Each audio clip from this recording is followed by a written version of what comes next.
Good morning, America. For our viewers in the West, the emergency in the Middle East, a tornado outbreak in the heartland, and the thunder pushing the Pacers to the brink.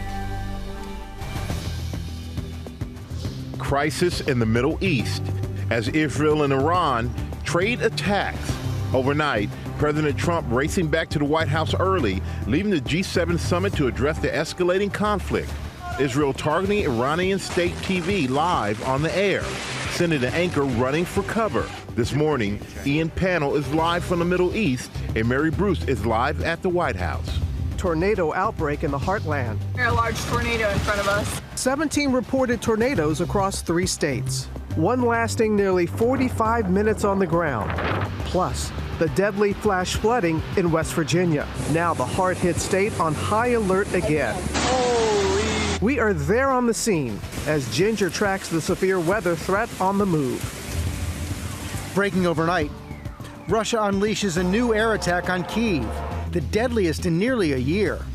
Major development in the Matthew Perry overdose case about one of the doctors charged in the Friends star's death, who prosecutors say was part of a broad underground criminal network. As Matthew Perry's ketamine addiction grew, he wanted more, and he wanted it faster and cheaper. Going dark in the City of Light, why tourists were left stranded at the world's most visited museum. Plus, protesters spray tourists with water guns in Barcelona. Thousands demonstrate in Lisbon. The mass tourism frustration mounting across Europe. Coach collapsing. Frightening moments when he was face down on that field. We hear from him and his heroes. Without them, I wouldn't be here. How they jumped into action when one of their own needed them most. And we're flying into Tuesday. Here goes nothing. We've got a new superhero in town and in our new studio. Plus, the superhuman on the court overnight. Rolling away, got it! 40 points for Jalen Williams. OKC on the brink of the city's first title. As this superstar says, "Good morning, America. New studio. That looks great." Live from ABC News headquarters in New York City, it's Tuesday. Good morning, America. Well, thank you, Robert Downey Jr. We think it looks great as well. Good morning, America. We have a lot to get to on this busy Tuesday morning, including Amazon. Major announcement overnight with a little help from LeBron James. It's about Prime Day, and Sam is going to break down that change for us. Ginger, as always, is tracking the weather. We have these massive tornadoes overnight. You see them right there. She'll have all the latest on that. But we begin with the escalating conflict between Israel and Iran. President Trump left the G7 summit early last night to return to the White House as both sides exchange attacks. Mary Bruce is standing by for us at the White House, but we begin in the Middle East. Our chief foreign correspondent, Ian Pannell, is on the scene in Tel Aviv this morning. Good morning, Ian. Yeah, good morning, Michael. From a region that, frankly, is in turmoil, as you say. Missiles between Israel and Iran exchanged, more air raid sirens, more attacks overnight here and again this morning. But meanwhile, we've got this growing diplomatic cauldron. What are the intentions of President Trump as Iran reacts? Overnight, a mass exodus from the Iranian capital following warnings from President Trump and Israel. Huge lines of cars, bumper to bumper on the road out of Tehran. Gas stations packed. President Trump posting everyone should immediately evacuate. And Israel warning thousands of Iranians to leave their homes as it widens its bombing campaign, targeting Iranian state TV live on the air. The anchor running for cover. Smoke and debris filling the studio. The building up in flames. The Israeli military claiming the station is at the heart of the regime's communications, saying residents were told to evacuate the area. Overnight and this morning, Iran launching more strikes here in Israel. On Monday, hitting residential buildings in part of Tel Aviv. Israeli Prime Minister Benjamin Netanyahu telling ABC News he's not ruling out targeting the Iranian supreme leader. We're doing what we need to do. I'm not going to get into the details. It's not going to escalate the conflict. It's going to end the conflict. I spoke to Israeli General Defrin, who speaks for the IDF. What is the ultimate goal? Is it regime change? So we are not planning to change the regime in Iran. Our military targets, our military goals are to remove this threat. To remove the threat of nuclear bomb over Israel and the ballistic missiles. And of course, the proliferation of terror all over the region. Well, President Trump appearing to row back his remarks, saying he isn't warning people inside Iran. He wants them to be safe, but anything's possible. Meanwhile, Israel's war in Gaza, almost 70 people killed trying to get food aid this morning. The IDF investigating. George. Okay, Ian, thanks very much. Let's get more from the White House. And as we said, President Trump has returned early from the Summit of World Leaders in Canada. Chief White House correspondent Mary Bruce tracking the story. Good morning, Mary. Good morning, George. Well, this all came as a real surprise. The president was supposed to be waking up in Canada this morning for a second day of summit meetings. Instead, last night, he suddenly canceled and left with little public explanation. Now, Trump just arrived back here at the White House a short while ago, instructing his National Security Council to be waiting for him in the Situation Room. Overnight, President Trump with an abrupt about-face, announcing he's cutting short his trip to the G7 summit in Canada, racing back to the White House instead. Well, I have to be back. Very important. I want to just thank our great host. You did a fantastic job. Thank you in Canada. But you probably see what I see, and I have to be back. The press secretary announcing the move, saying President Trump will return to Washington tonight so he can attend to many important matters, adding it's because of what's going on in the Middle East, but offering no specifics. The schedule change announced moments after the president warned everyone in Iran's capital city, nearly 10 million people, to flee, posting everyone should immediately evacuate Tehran, with no additional explanation. Earlier, as Israel and Iran continued to launch a barrage of strikes against each other, Trump not ruling out U.S. involvement, as Israel pressures the U.S. to intervene militarily to destroy Iran's nuclear program. Only the U.S. has the 30,000-pound bunker-buster bomb capable of reaching Iran's deeply buried nuclear site. If it would help bring Iran to the negotiating table, would you guarantee that the U.S. would not get involved militarily? Well, I think Iran basically is at the negotiating table. They want to make a deal. Sources tell ABC News the president raced back to try and make one last big diplomatic push. But on Air Force One, the president disputing claims by French President Macron that he's looking for a ceasefire, stressing he wants a lasting nuclear deal. And then a real end, not a ceasefire. And then giving up entirely. That's okay, too. But adding, they should have done the deal. I told them, do the deal. So I don't know. I'm not too much in a mood to negotiate now. Though he is signaling he's considering sending the vice president and his Mideast envoy, Steve Witkoff, to negotiate with the Iranians. I may. Depends on what happens when I get back. Now, later this morning, the president is expected to meet with his National Security Council in the Situation Room. Trump telling reporters there on Air Force One that he decided to race back to the White House so that he could, quote, be a little more well-versed and not have to rely on phones as he navigates this crisis. Robin. All right, and there's another crisis, as you know, Mary. Thank you. Breaking news overnight. Russia unleashing a horrific new air attack on Kyiv, the deadliest in nearly a year. Our chief international correspondent, James Longman, has the latest for us. Good morning, James. Yeah, good morning, Robin. This is among the worst Russian aerial attacks on Kyiv since the war began and the deadliest in nearly a year. All night, Russia unleashed wave after wave of drones and missiles on the Ukrainian capital, around 500 in all, pummeling 30 areas of the city. This is the moment a ballistic missile smashed into a residential building, collapsing it. There is a major operation now ongoing to find survivors. So far, we know at least 14 people have been killed and more than 100 injured. This is as President Trump has said Vladimir Putin should never have been expelled from the G7, and he again pulled back on his threat of sanctions on Russia. Trump was also due to talk with President Zelensky at that G7 meeting, but now that he's left, of course, that will not happen. Russia has significantly stepped up its attacks on Ukrainian cities in recent days, and they've become much more indiscriminate too. Why now? Well, Ukraine says all this has been timed to make Western leaders at that G7 meeting seem impotent. Ukraine also pulled off a huge drone attack of its own on Russian airfields 2 weeks ago, so it could be in response to that. The mayor of Kyiv has today announced a day of mourning, which will start tomorrow. Michael? All right, thank you there, James. We're going to turn now to the tornado outbreak, and at least 17 reported tornadoes across 3 states. Ginger, of course, is tracking that and more for us. Good morning, Ginger. Hey, storm chasers had a field day capturing these exceptional textbook images. And I say that because every time you see an image like this, it's not just stunning, but this goes into data that helps scientists make warnings better. And that's good because this was much more prolific across the Midwest from Montana down to Kansas and Nebraska up to Minnesota, and it's marching east. Very large tornado in front of us. A vibrant stovepipe tornado ripping across Nebraska. At least 16 twisters reported from Colorado to Minnesota. storm chasers stopped to capture this textbook tornado in Dickens, Nebraska, towering and illuminating the sky while kicking up debris. Thankfully, most of these tornadoes were all over open land and very little damage was reported. And in North Platte, Nebraska, storm chasers capturing this tornado up close and personal, following it for much of its nearly 45-minute path,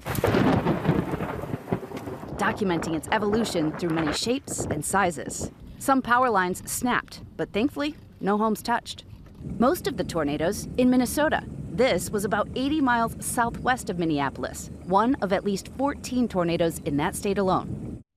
Unfortunately, much more populated areas will be impacted today. Kansas becomes the center of it. Already, Wichita woke up this morning with storms, but now by tonight will destabilize the atmosphere again. We're talking level 4 out of 5, so high end for destructive winds, 70+ miles per hour. Now, if we come over here, a reminder, we're still dealing with the stationary front that caused that flooding in Wheeling, West Virginia. Anywhere from State College down to Roanoke is going to be included, guys, today in the flood watch. If you've already had a month's worth of rain in 30 minutes over the weekend, now you get 1 to 3 inches, that's a problem. Yeah, and you know those storms are really devastating West Virginia, and that's where Alex Perez is in Fairmount, West Virginia, where part of an apartment building collapsed. Good morning, Alex.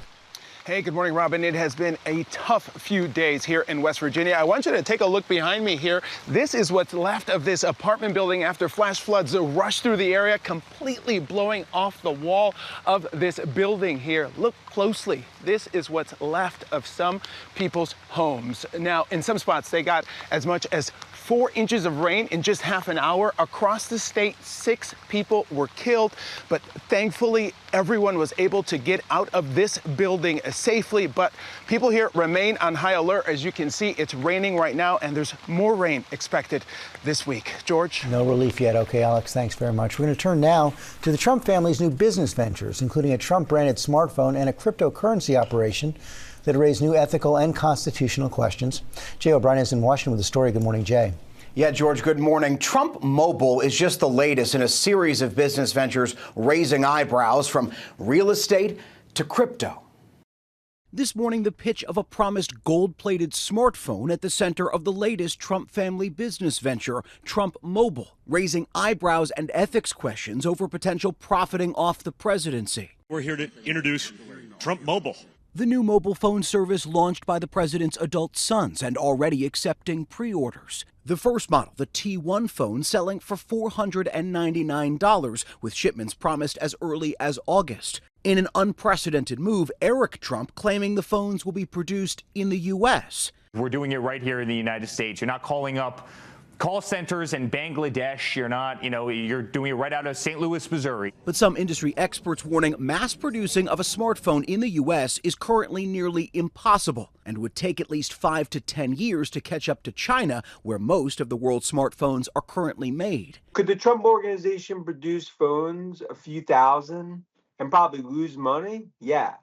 But the reality to produce phones in the U.S. is a fairy tale. Because of the president's direct influence over telecommunications policies, the announcement prompting ethics concerns.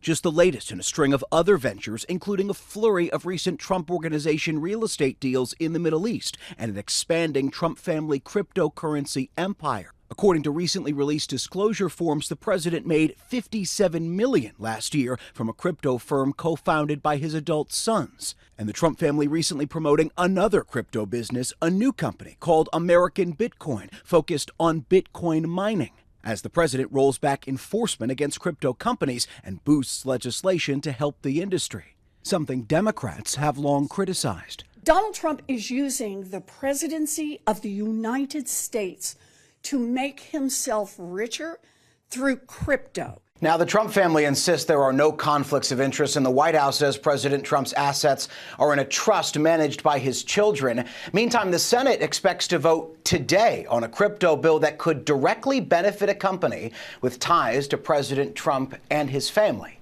Robin. We'll see how the Senate response. All right, Jay, thank you. We're going to turn now to Amazon's big announcement overnight. Sam, tracking this for us? Good morning, Robin. Good morning, George. Hi, Michael. Hi, everybody. So listen, we know Prime Day is a big deal. It has been since 2015. You know who else is a big deal? American basketball power forward LeBron James. And that's exactly who Amazon recruited. You didn't just say basketball. No. I looked it up. I search engined it. To help him with a huge announcement overnight. Take a look. LeBron, are the retirement rumors true? What's next?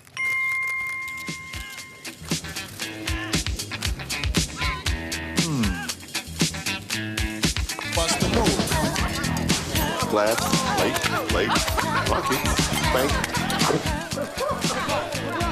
Oh, sorry. There you go, King. Flying shrimp. So what does all this mean? Well, Amazon's giving shoppers more time and more discounts, announcing the annual Prime Day sales event will last for 4 days this year. So it's Prime 4 days. July 8th, doubling the length of last year's event. It comes as rivals like Walmart and Target have also launched competing sales. Shoppers spent $14 billion during Prime Day last year, so we're ready to shop. It's better to have flying shrimp than shrimp on a treadmill. Truth. Truth be told. All-time classic. Caught that one. All right, thank you, Sam. Sure. We're going to go down to the NBA Finals. And the Oklahoma City Thunder, they are 1 win away from a title after winning Game 5 at home last night. Will Reeves in Oklahoma City for us. And Will, to you, we say good morning, my friend. How you doing? And I say good morning right back. And this might have been the final game in this arena for this year. And if it is, the Thunder fans left it all out there, and so did the team. What a performance from the Thunder. One more win, and they'll get to be hoisted in this. This morning, the Oklahoma City Thunder are 1 win away from the NBA title. It's 3 games to 2. OKC in front here in the NBA Finals. On the back of an offensive masterpiece from 24-year-old All-Star Jalen Williams and in front of a raucous home crowd. The Thunder winning a crucial Game 5 over the Indiana Pacers, 120-109. Beautiful bounce pass to Williams. The Thunder racing out to an 18-point lead, but the Pacers doing what they've done all postseason long and clawing their way back, cutting the lead to 2. It's good. Pascal Siakam from downtown. It's a 2-point game. But Williams, the Thunder defense, and the 4th 30-plus point game in these finals from MVP Shai Gilgeous-Alexander combined to put the Pacers away and on the brink of elimination. Got it. He's in double figures now. Pacers superstar Tyrese Halliburton facing an injury scare, heading to the locker room in the second quarter, seen with a wrap on his leg. Now the Thunder sit on the verge of history. One more win would bring Oklahoma City its first ever major sports championship. Now, guys, here's your stat of the day. 410 autographs signed by Shai Gilgeous-Alexander pregame. He even signed a baby. Thanks to our friends at the NBA for counting all that. Game 6, Thursday night, 8:30 Eastern on ABC, guys. We'll see what happens then, Will. Thank you so much. And coming up here, Eva Pilgrim is here with a major development in the Matthew Perry case, Eva? Yeah, one of the doctors charged with giving Friends actor ketamine in the months leading to his overdose death is expected to plead guilty. We'll have more on that coming up. Also, we're live in Paris with why tourists are being kept out of one of the most famous museums in the world. And how families jumped into action when this coach collapsed on the field. We're going to hear from the coach and those heroes this morning. Coming up, we have a high school graduation surprise for the ages. It is our play of the day, and on a Tuesday, you don't want to miss it. We'll be right back. By yourself, with your friends, people you love, with strangers, always make the time to dance it out. We got 15 seconds to move our bodies. Let's go! Back here in GMA, Sandra Oh's character, remember Dr. Christina Yang on Grey's Anatomy, loved to dance it out. She brought the dance party to Dartmouth with her commencement address for the 2025 class. Oh my goodness. She thanked Dartmouth for letting her dance it out, and also thanked Shonda Rhimes for her creative sisterhood.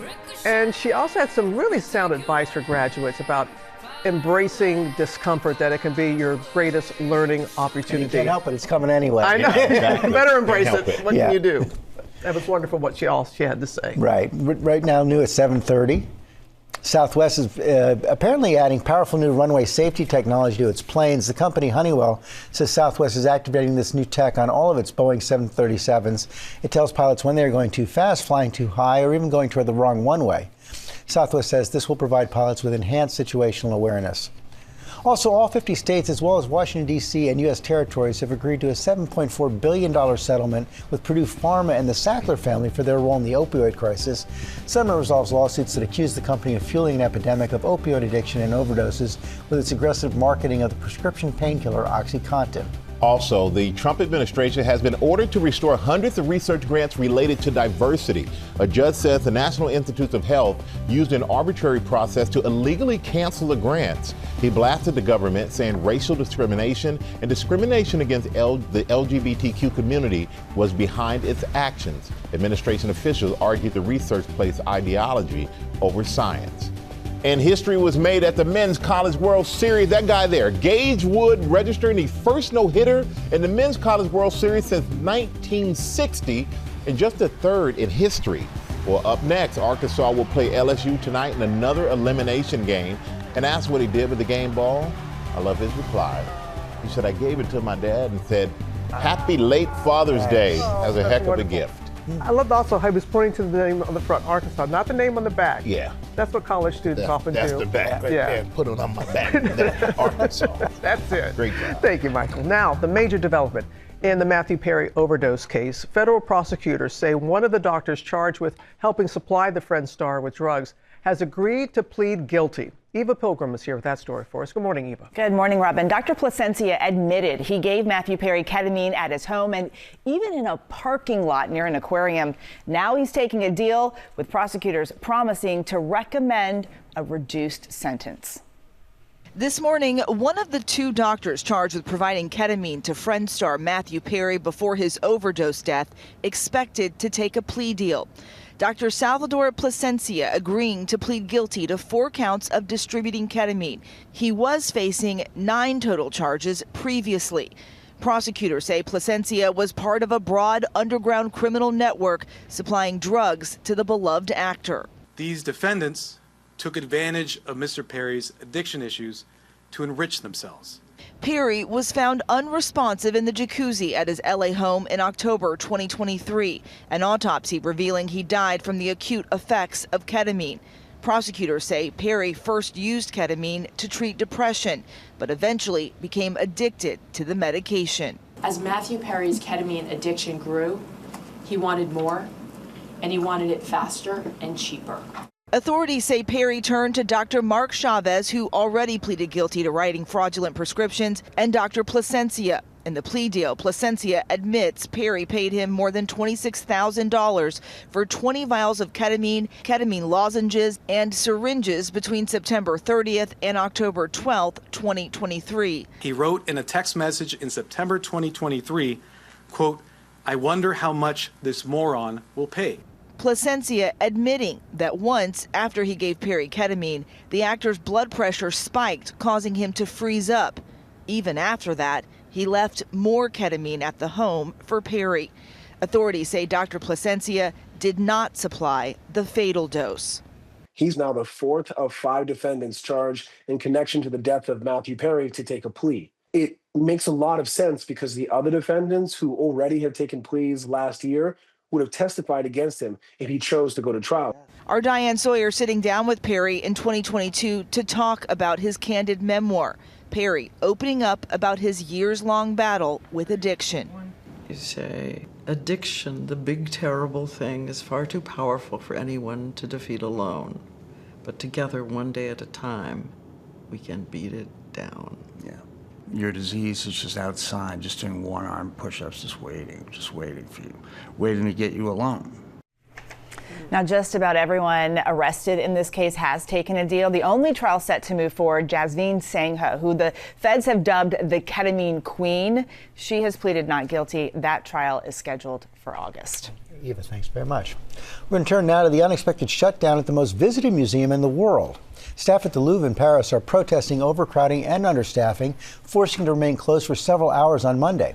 Tom Sufi-Burge is live in Paris. Good morning, Tom.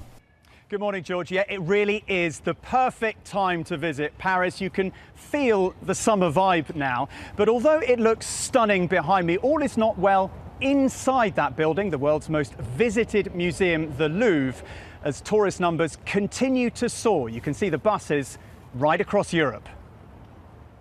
This morning, as millions flock to Europe for their summer getaways, locals are fed up and fighting back against mass tourism. The Louvre closing for hours Monday, leaving throngs of ticket holders standing in line outside as workers staged a mass walkout to protest overcrowding and understaffing. The largest art museum in the world is home to the Venus de Milo and the most famous painting in the world, the Mona Lisa, which draws roughly 20,000 visitors a day. The museum welcoming 8.7 million tourists last year, but workers say they're not built for crowds that big. If you've been there, it doesn't matter what time of the year you go, it's going to be crowded, but the summertime is absolutely crazy. All over Europe, frustrations about overcrowding and mass tourism reaching a fever pitch. On Sunday, thousands demonstrating in Lisbon, and in Venice, locals protesting the construction of a new hotel. And in Barcelona, protesters spraying tourists with water guns. Spain, with a population of 48 million, hosted a record 94 million international visitors last year. Many there say the growing market for short-term rentals has made city rents unaffordable for residents.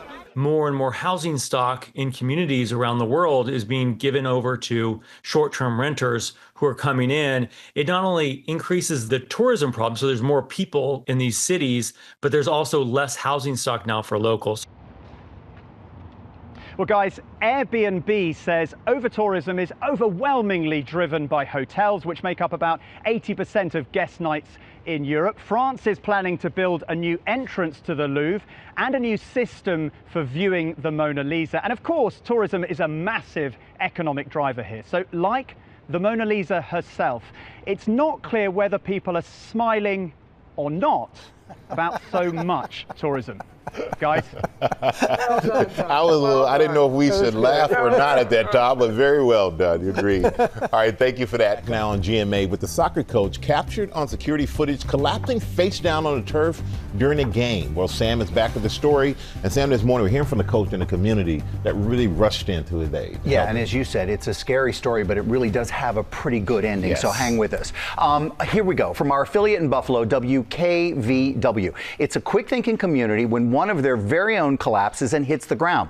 Coach Pillblod had no previous health issues, so in these frightening moments with him face down on the field, the other coach and the families around him jump into action. It was a terrifying moment at a youth soccer match in upstate New York. Southern Tier football coach Andrew Pillblod suddenly collapsing on the sidelines. I remember the first halftime. I remember all that perfectly, everything right up to, and then it's kind of like a light switch. The coach of the opposing team, Wilson High School's head coach Paul Herman, sprinting in to help. I realized real quickly, he's in a really bad place. That's when I was screaming across to, other people to help me. Soon, help is delivered. Herman was joined by parents, including one who's a nurse, to start giving CPR to Pillblod. Meanwhile, you can see other parents, like School Secretary Claire Simpson, running through the halls to grab an AED, which is a type of defibrillator. As soon as I heard the word heart, I knew that we had to do something. Yes, I ran my fastest. Paramedics arrived shortly, transporting Pillblod to a local hospital where he remained for a week. Now, almost 2 weeks later, doctors are still trying to figure out why this happened, especially since he says he has had no previous health issues. But here's what he does know. If it was a trained group of professionals, it'd be a miracle. The fact that it was just people. Without them, I wouldn't be here. In the meantime, Pillblod hopes, perhaps not surprisingly, that his story inspires others to get CPR and AED certified. The American Red Cross says it trains nearly 4 million people every year in first aid, CPR, and AED classes. Have a chance to learn it, get to know it, and maybe you'll be the person saving someone's life. He's right. It wasn't just one person. It was like half a dozen people in movement. The coach whose life was saved telling us it was this exact same thing that happened to Buffalo's Bills safety Damar Hamlin. You remember that young man when he hit the field. Cardiac arrest during a Monday Night Football game in 2023. I think America held its breath at that moment. He was saved with the quick use of an AED, and since then, Damar has helped pass legislation to fund AEDs in public schools. This school fortunately already had one, but it's a real right. Yeah, makes a big difference. It really does. But they're right about learning the training like that can all make all the difference in the world. It's a good idea. Now with our play of the day, and Sam, I love this story. I do too. Sometimes someone does something really nice, and this young woman's pretty busy. Now watch this. She's graduating from high school, and it's a monumental achievement for anyone, right? But for Sophia Nielsen, she's a graduating senior at Notre Dame. Now, I checked. It's not just me being ignorant. They say Notre Dame. They don't say Notre Dame. All right, in Staten Island. Now, she wanted to honor each of her fellow classmates for their uniqueness. So Sophia had the crazy idea to sketch portraits of all 110 of her classmates as a commencement gift. Now, she spent 2 months on the project using photos from last year's yearbook and secretly working on the portraits while she might be on a FaceTime with her classmates. So Sophia finished the project with just 2 days to spare. And then when she walked out on stage to give her salutatorian speech, which means she graduated second in her class, which means she was pretty busy, Sophia told her fellow students to reach under their chairs. And there were gasps, and then some laughter, and then some cheers from her fellow students when they realized what she'd done. Sophia says that all of these paintings are a reminder that everything you've done here at Notre Dame will always be a part of you, a way to immortalize our legacy. And talk about gifts. So this busy young woman created something last night. Take a look. Thank you, Sophia. Isn't that nice? I just, the thought process of someone who's that busy doing something that nice for everybody. That's great. That's great. Story in the booth. Yeah. All right. We'll be right back.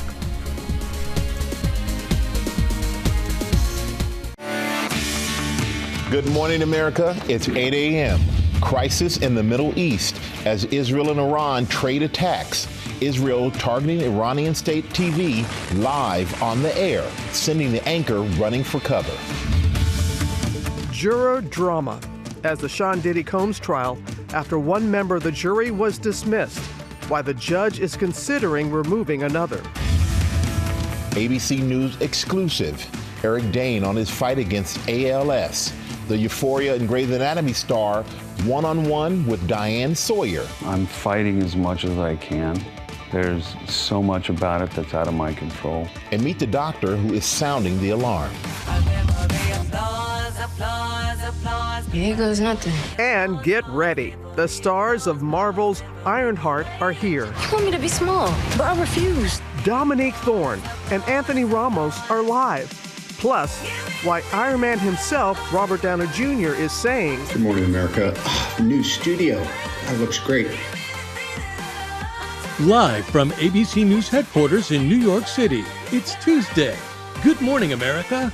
And Robert Downey Jr. also has a special message for Dominique and Anthony. You're going to want to hear that, and that is coming up. Tori Johnson is here with Deals and Steals, a summer beauty bonanza. And this morning, skin and nail care and more, up to 79% off. Yep, great deals there. And also ahead, the jury drama in the Sean Diddy Combs trial. We are at the courthouse. First, look at the top stories breaking today. We start with the escalating conflict between Israel and Iran. President Trump left the G7 summit early last night to return to the White House as both sides exchange attacks. I want to go back to our chief foreign correspondent, Ian Pannell, on the scene in Tel Aviv. Good morning, Ian. Yeah, good morning, George. Turmoil and bewilderment pretty much across this region, especially after that post by President Trump telling Iranians to immediately evacuate Tehran. Overnight, we saw thousands pouring out of the Iranian capital, huge lines at gas stations. This morning, the president appearing to row back, saying he just wants people to be safe, but also that something could happen.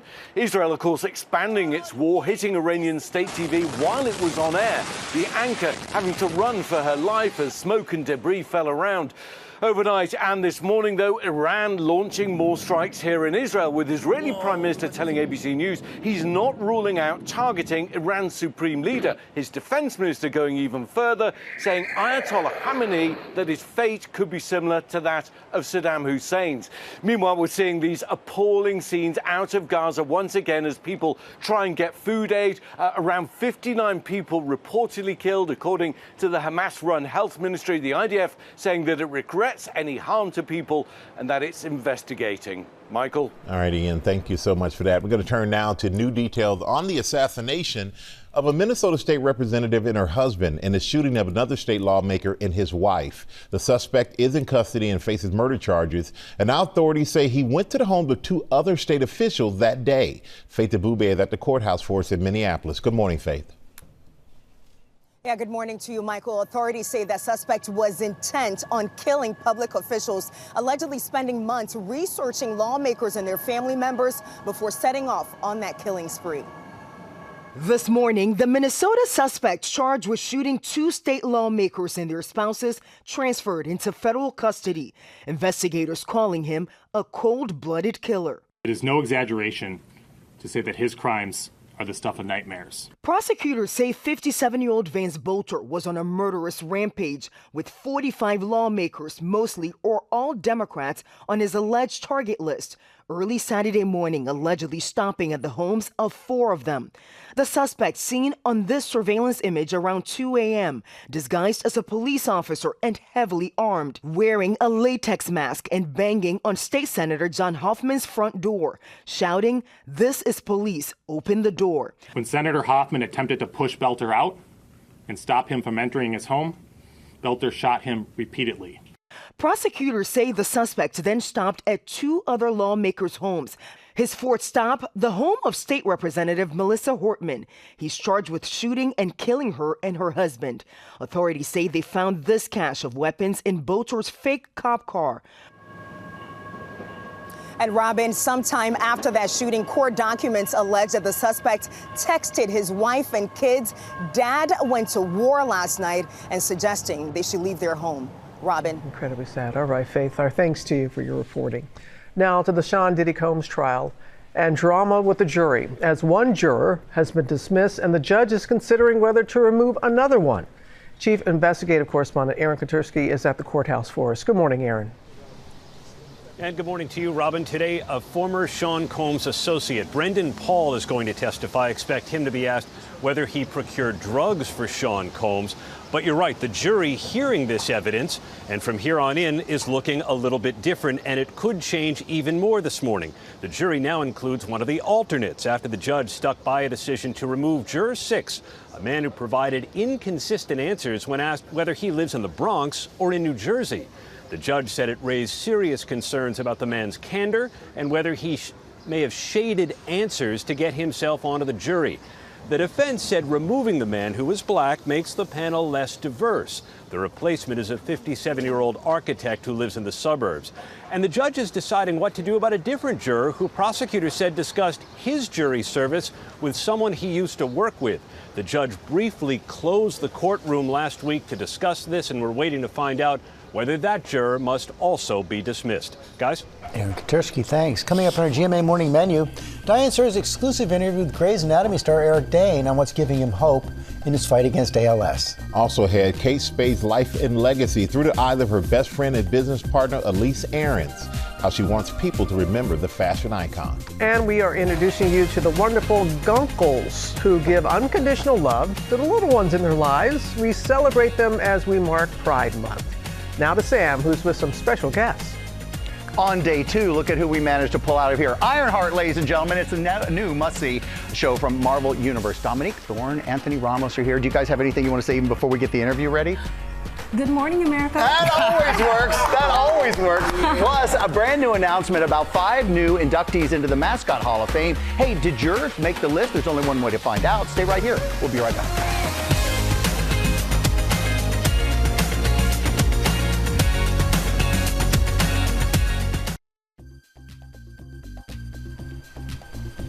And we are back with our GMA cover story, Grey's Anatomy and Euphoria star Eric Dane on his ALS diagnosis. He spoke with Diane Sawyer about the fight and why he's hopeful. I see you, Diane. Eric Dane, the gifted and beguiling star of Grey's Anatomy, immortalized as Dr. McSteamy. Everything. He is also the tormented father on Euphoria. And yesterday, for the first time, he told us the detail of his shattering diagnosis, ALS. How you wake up each day and wonder what's lost to the disease. I have one functioning arm. My dominant side is your right side. Yeah, my left side is functioning. My right side is completely stopped working. And then your left arm is fine? No, it's going. Yeah, I feel like maybe a few more months, and I won't have my left hand either. It's sobering. I'm fighting as much as I can. There's so much about it that's out of my control. The 52-year-old actor is here so that anyone else who receives the shattering news will know they're not alone. He wanted us to meet Dr. Merit Zukovich, a leading ALS researcher, director of the Neuroscience Institute at Mass General. She's on this path with him. It's a hard diagnosis to hear, but I want them to hear that there's hope. I never want anyone to hear that there's nothing to do, because there's a lot to do. And that's what I got from Merit when I met her, was that there was a sense of hope I didn't get from other doctors that I've met with. So what are the first symptoms of ALS? Most of the time, it's weakness in your hand or foot without identifiable pain. There could also be twitching in the tongue or slurred speech. It's difficult to diagnose because there's no one test. You have to rule out so many other things. And Dr. Zukovich says the numbers of ALS diagnoses are alarmingly on the rise. And 5,000 diagnosed a year? Yes, so new diagnosis, but those numbers are going up. Very fast, wildly fast? I think it's moderately fast and too fast. It's really predicted by like 2040, the numbers of people with ALS in the world will be increased by about 40%. Another study says the increase could even be 70%. That's solely from the population aging, let alone any environmental factors. What kinds of things? Well, everybody's worried about plastics for neurodegenerative diseases, Alzheimer's and as well as ALS. In lakes, there's some worry that some of the bacteria in lakes might be a risk factor. We worry about head trauma, because we do see ALS more common in people in certain sports, football or soccer. We worry about pesticides as well. Being in the military is a risk factor. Those are the ones we know about, but there's many more we don't know about. But her hope is based on what they have discovered, like the breakthrough drug that can slow or halt the disease in the 10% of patients who have a specific genetic variant. We saw half the people in the clinical trial stop progressing, up to half, and some get better. So it tells us it's possible. If you can get to the root cause of the illness, this is an illness you can make a big impact on. Did you do the genetic testing? I did. I don't have that gene mutation. You don't? No. He and his doctor say he is taking medication to slow down the symptoms and participating in a research study. And are you willing to try anything? I will fly to Germany and eat the head off a rattlesnake if she told me that would help. And Dr. Zukovich thinks with enough scientists and enough money to back them, a cure is possible. There's people all over the world working on this, between artificial intelligence and other imaging technology, to really be able to subtype people. That's what gets me excited, and that's all coming in the next, I think, 1 to 2 years, if not, faster. I challenge my GMA team, yes, every one of you. Do you remember the viral Ice Bucket Challenge in 2014 that so many of us did to raise money for ALS research? Ice Bucket Challenge made a huge impact. And all of a sudden, there was $200 million in the United States alone. And it was, spent quickly. The only way we're going to cure this illness is by working together very closely. I'm very hopeful. Yeah, I don't think this is the end of my story. I'm pretty resilient. I'm counting on you. Thank you. I'm counting on you. You're counting on me. I'm counting on her. Counting on each other. Yes. I just don't feel like, in my heart, I don't feel like this is the end of me. And we are all reinforcing those feelings. Thanks to Diane for that. And all of you can see Diane's extended interview with Eric Dane Thursday on Impact by Nightline. It's all streaming on Hulu and Hulu on Disney+. Now to an emotional new book honoring the late fashion icon Kate Spade, written by her best friend Elise Aarons. It's called We Might Just Make It After All, My Best Friendship with Kate Spade. In 2020, co-anchor Deborah Roberts sat down with her to talk about it. And good morning to you, Deborah. Good morning to all of you and your new digs, by the way. Who can forget Kate Spade? She launched a stylish bag and brand that young women just swooned over. The Kate Spade purse was aspirational, and it was a marker of early success for so many. And also the realization of a dream for Kate and her longtime best friend and business partner, Elise Aarons. But that dream shattered in 2018 when the world lost a fashion icon and Elise, her most cherished friend. Now, 7 years later, she's sharing her deepest memories. Elise Aarons still beams when recalling the day she met her lifelong best friend during her first week at the University of Kansas. We knew her as Kate Spade. You knew her as Katie. Yes. Tell me about your Katie. Katie was one of the funniest people. She was incredibly shy, but she was probably one of the most empathetic people I've ever met. In her new memoir, We Might Just Make It After All, My Best Friendship with Kate Spade, Elise sharing the duo's special story. Two spunky and ambitious teens bonding over their love for the Mary Tyler Moore Show, dreaming of becoming stylish, independent women like the title character. After college, the two pursuing careers in marketing and fashion. Then Katie and her boyfriend at the time, Andy Spade, came up with a plan for a fashion brand. Katie and Andy called me one night, and he said, why don't you guys have a handbag company? And Katie was like, what, handbags? I don't know how to design.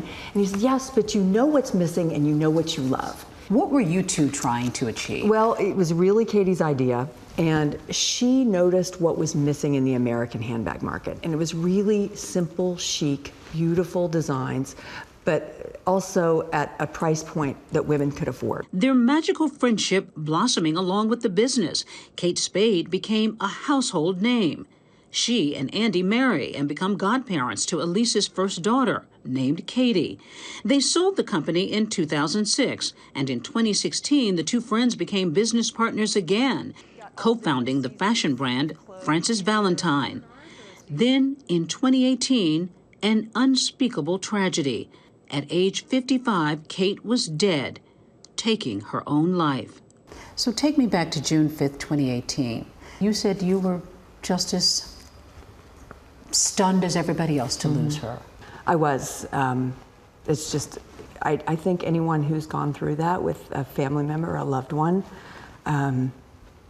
is never prepared for that. And it's shocking. To lose someone in that tragic way. You would later talk about Kate had suffered from depression. Did you see evidence of that as you worked over the years? It was really in those later years that she was seeking help for it.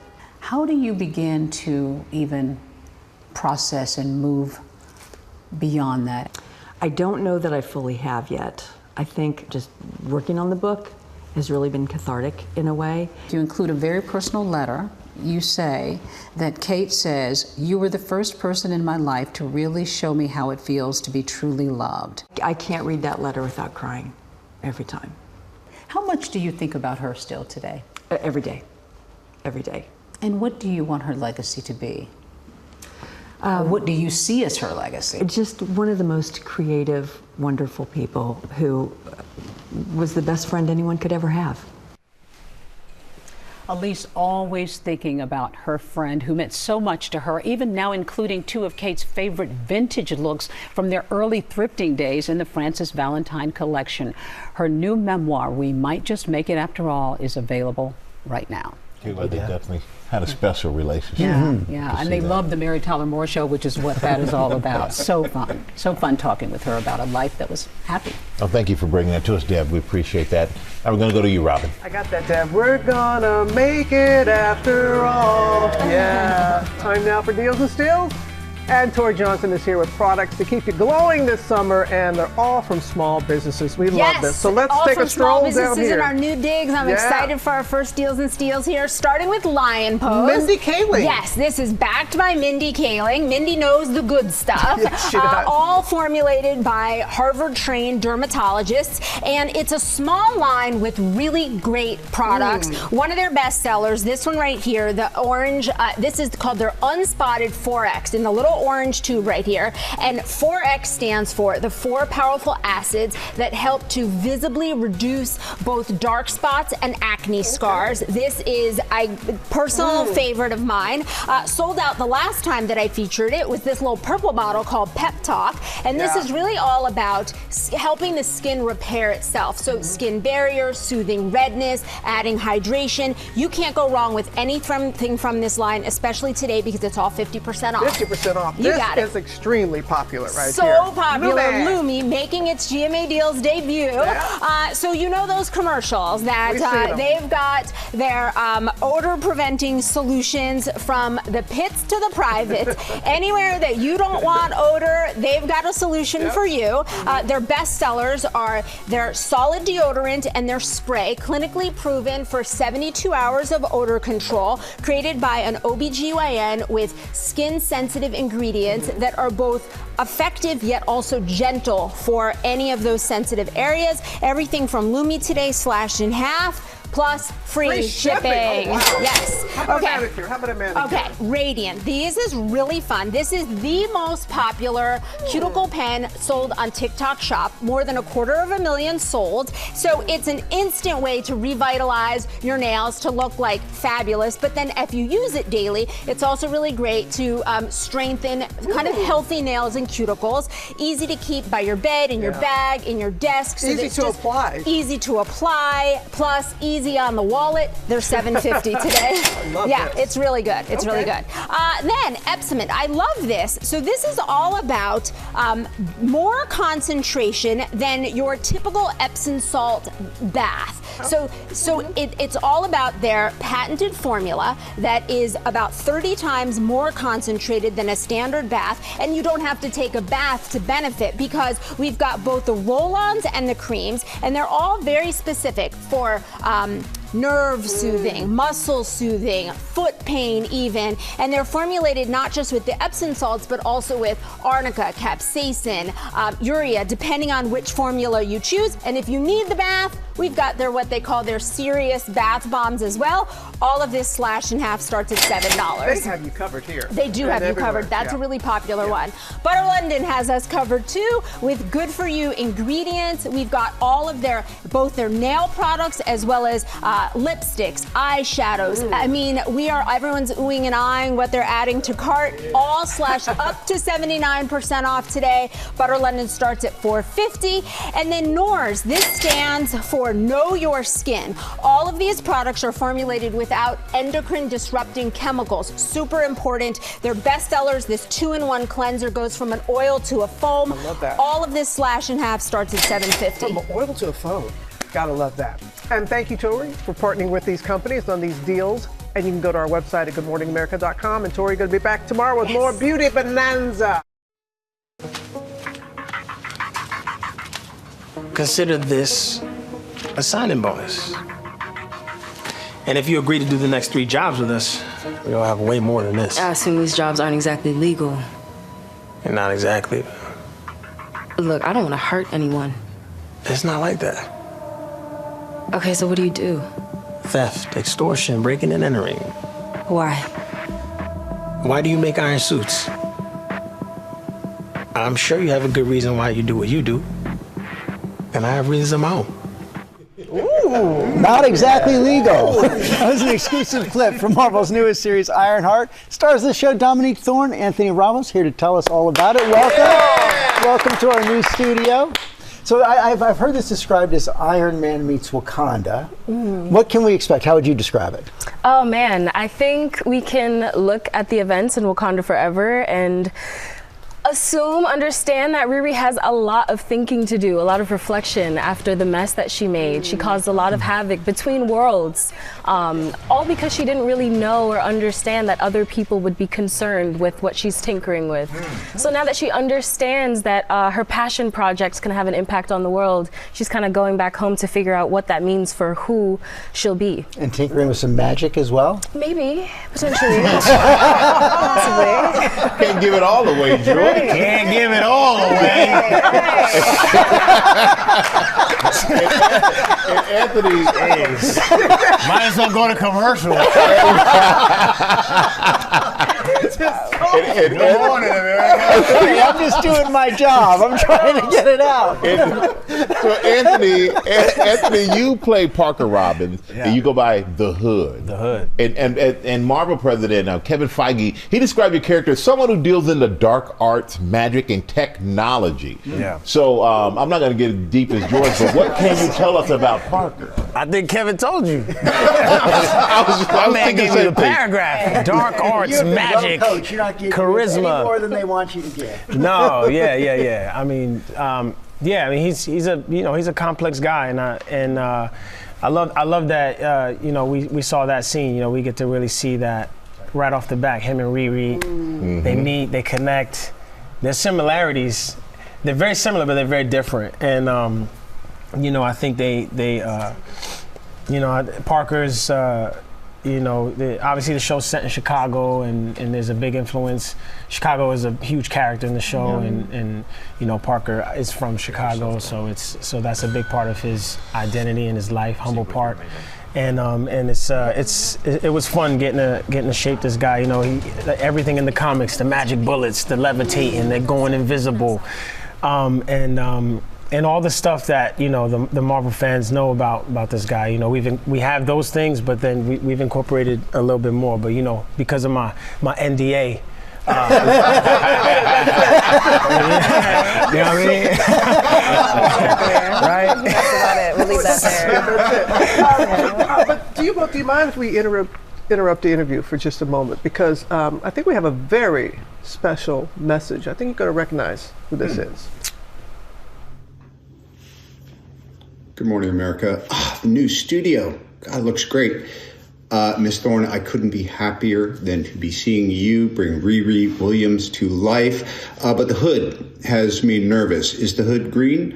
Please tell me Mr. Ramos is not replacing me as Dr. Doom via Parker Robbins. Is there something you're not telling me? Anyway, I don't want to step on your interview. Long story short, Iron Man loves Ironheart. That's so crazy. Dominic, how's that make you feel? That one of the original Avengers saying that. Loves Iron Man too. Oh man. Yeah, he has been so supportive. Like, it's really been amazing because I do come from a family that loves the MCU. My baby brother was born just a few months before Iron Man came out, and so it's been a family affair ever since then. And so we have pictures of my baby brother being Iron Man and me being Iron Girl for Halloween. This goes so deep. It goes so deep. And so shortly after we finished filming in Chicago is when I got the first phone call from him, and he has been so sweet, like through and through. So the support, it means so much. It really does. Yeah, it's got to when you're bringing something like this to the screen. Anthony, I need to go to 2015 for just a minute, because when I see your face, I do think of that groundbreaking Hamilton kind of show. Yeah. And you've done a lot in 10 years, but weren't the Tonys just not long ago? And then this is like the 10-year anniversary, I guess, if it's 2015 to 20. What does that feel like for your start to have already been like 10 years ago? It's wild. Looking good. Because you started in like Broadway, like musical theater kind of thing, and that's a big direction into big major films now. Yeah, Hamilton changed my life. That was the first time I met Spike Lee, and this person and that, the president, Obama, and this one and that, that was it was probably one of the biggest moments of my life. Not just my career, and getting to be back on stage with everybody after 10 years and just seeing everyone, that kid in me that started in that show, watching them do their thing, it was just crazy. I'm like, look at 10 years later, everybody doing that, but even better 10 years later. I'm like, how is this even real right now? What a launching pad for all of you. Yeah, for all of us. Yeah, for sure. Christopher Jackson, he's back on Broadway now. Yep, see Jack in Hell's Kitchen. Go see Hell's Kitchen. Christopher Jackson. You know, big bro. Yeah, it was incredible. It was amazing. Thank you guys for coming in. Can we talk about how Dominique, how she used to pass by our studio, our old place? Every day. And now you're here on Good Morning America. I'm in awe. Literally. Clap it up for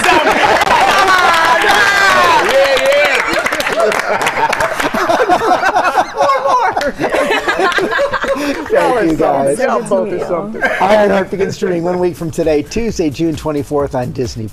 Now with our Pride Month series, GMA Out Loud. And this morning, an important member of many families, the Gunkles, who are getting a lot of love on social media. And Becky joins us more with that. You got to explain what that is. Gunkles, gay uncles. If you are lucky enough to have a brother who wants to be in his niece or nephew's lives, there's a good chance that all of you will be fabulously enriched by this multi-generational relationship.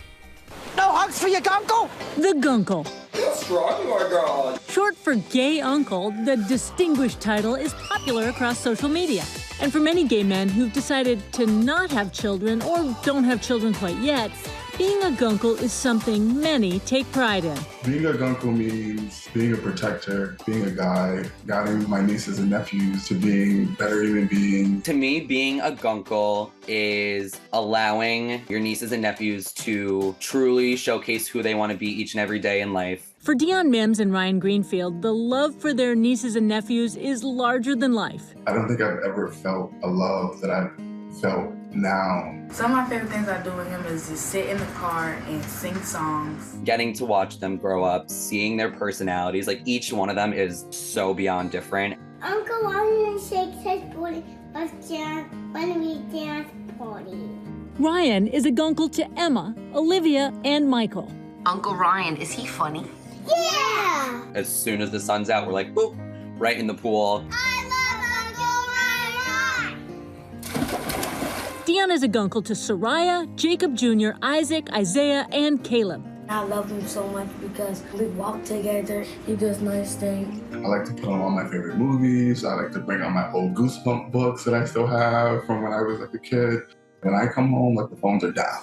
There's even a book series called The Gunkle, about a reluctant uncle whose fabulous lifestyle is surprisingly enriched when his niece and nephew come live with him. It was written by Stephen Rowley, who understands the power of gunkles. It really, truly has been a magical way to sort of connect with the next generation. I think that's true for a lot of gay men. What does it take to be a fantastic gunkle? Oh my goodness. I think just leading by example, we are very much in touch with the difficulties, particularly through teenage years, that we all experienced. And so we have the opportunity to be there with love and great compassion.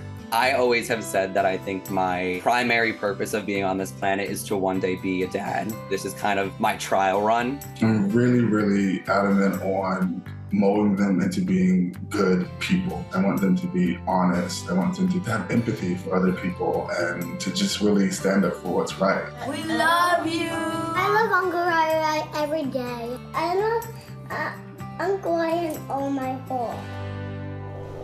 Oh, that is really just a cute tribute. And I do want to give a shout out to all of the gay aunties, the gaunts. Yes. The gaunts? The gaunts. Okay. The lesbian aunties? I don't know. I can't speak for all queer women, but I think it's really important to honor the guys because women have more choices around becoming parents and it's more challenging for guys. And so I think it's great that they jump into their niece and nephew's lives. And we've got a great gunkle right here. I mean, I'm a decent one. I don't know that I'm a really, really good one, but to Sydney, look, Rubem and I knew a lot of people have families, but we knew that was not the direction we were going to go. So on his side of the family and on my side of the family, we're happy to be gunkles. I really tried, Sid. I'm sorry. I'm not fabulous enough, but it is our way to connect. With them at the stages as they grow up. I have seen you many, many times with Sydney, and the way she looks at you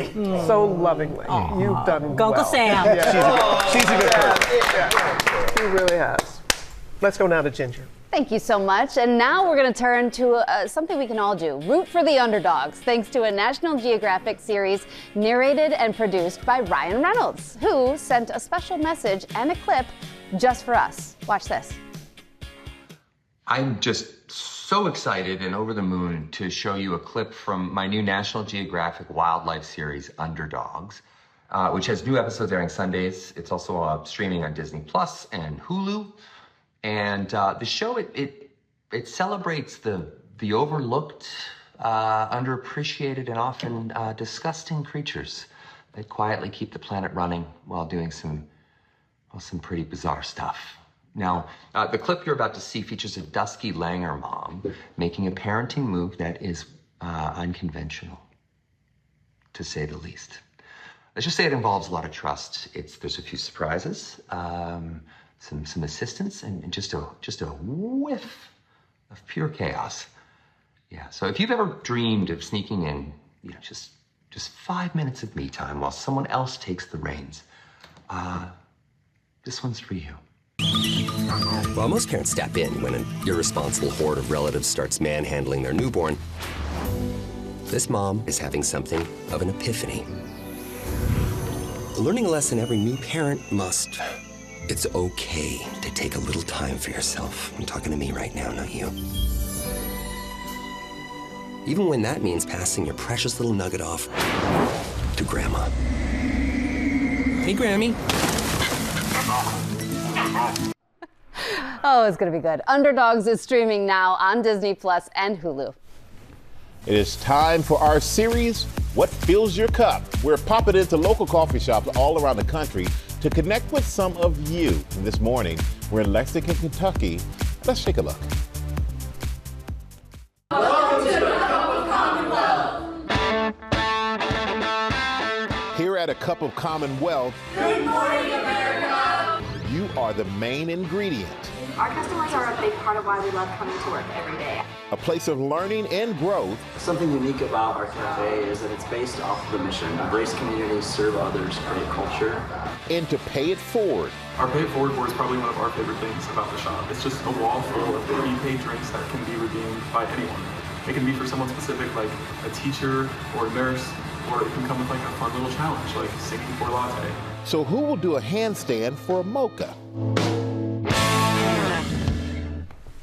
Well, joining us now, the owner of a Cup of Commonwealth, Salvador Sanchez. And Salvador, it's so great to have you guys starting your day with us and join us here on GMA. And you sent some of your coffee to the studio. So what am I drinking this morning? Yeah, you're drinking our Kenya Kiambu. So that's going to be like a mellowish caramel cocoa flavor, and then a little bit of fruit, mostly like a mini burst of grapefruit and some like kind of tart brightness on the side of your tongue. Yeah, I could taste all of that. Yes, delicious, by the way. Grapefruit and coffee, I got to try Yeah, go ahead, grab yourself one, George. Grab one for me while you're up there. And Thank you. And Salvador, I know you started a program. It's a Pay It Forward program at the shop. But customers, it's a great idea. They can buy a drink for someone to redeem at any time. We are.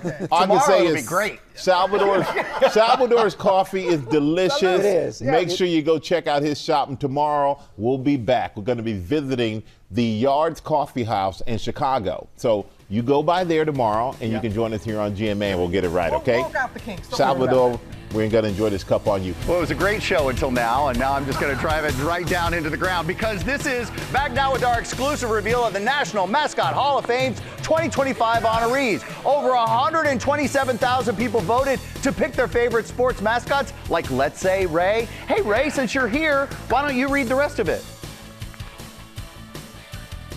Oh, sorry, never mind. That's right, Ray does talk. Our own good mascot and good friend Ray is here to help us out and welcome some of his friends. Ray, are you ready? Okay, we're ready. All right, let's go. First up, this high-flying mascot was an NFL Mascot of the Year winner. He's known for jumping off the roof of Lumen Field, right? And loves cheering his Seattle Seahawks. It's Blitz. Come on out, Blitz. Yeah, do your thing. Do your thing. Blitz, congratulations, my friend. Congratulations. Congratulations. All right, mascot next. This mascot's been supporting his MLB team for nearly 50 years. He's known for his making fans laugh and stealing a hot dog or two during a game from the St. Louis Cardinals. It's Fred Bird. No, Fred. Fred! Hi! Congratulations! Congratulations! Thank you, Fred. That's amazing. Ray, you got to be able to hand out hats. That's what's missing. All right, here we go. And now you could say this inductee is fantastic. He's represented his team in over 20 NHL All-Star games. They call him the hardest working fish in sports. From the San Jose Sharks, it's SJ Shark. Yeah! Oh! If I'd known, I would have had a sound effect. I really would have. All right, see, and confetti. Hats and confetti, Ray. This is the way to go. All right, now, is it Sebastian the Ibis? From the Sunshine State, keeping fans pumped up with his pure enthusiasm and swag since 1959. Do you need a walker? He's even crashed a few alumni weddings from the University of Miami. It's Sebastian the Ibis. Did I get that right? Oh, Sebastian, did I get that right? Ibis, did I get that? I did? Okay, good. Ray, a little hug there, a little camaraderie there. All right, and next, really, you give me an entire group of people who don't speak for something on television. This is amazing. Here we go. All right. Finally, he's big enough to bowl you over, if you will. Drafted from the NFL team, is the center of attention. He puts the star in the Lone Star State. From Houston, Texas, it's Toro. Toro! Oh! All right. Awesome, Toro. Yeah. It was the one time I was going to catch it, too. It was the one time. Ray knows. All right, congratulations to the 2025 Mascot Hall of Fame inductees. How's everybody feeling, mascots? Your important moment? Everybody feeling good? Bringing the energy? Ray, maybe next year. Maybe next year, Ray, because I feel like we got all the clues now. I feel like, a little zhuzh, a little hat. Congratulations to all these wonderful mascots. Yeah. It's nice when Ray has a friend. Yeah. Sure is. Thank you all. Have a great day. See you tomorrow.